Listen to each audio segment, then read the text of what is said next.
ng mayaman.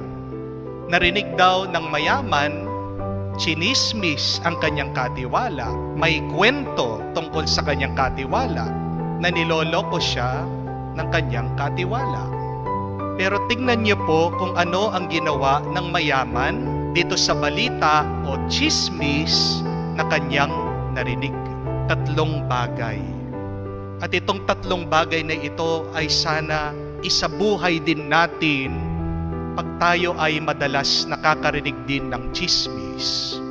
Una, makinig ka sa chismis pero huwag kang agad maniniwala. Listen, but do not immediately believe it.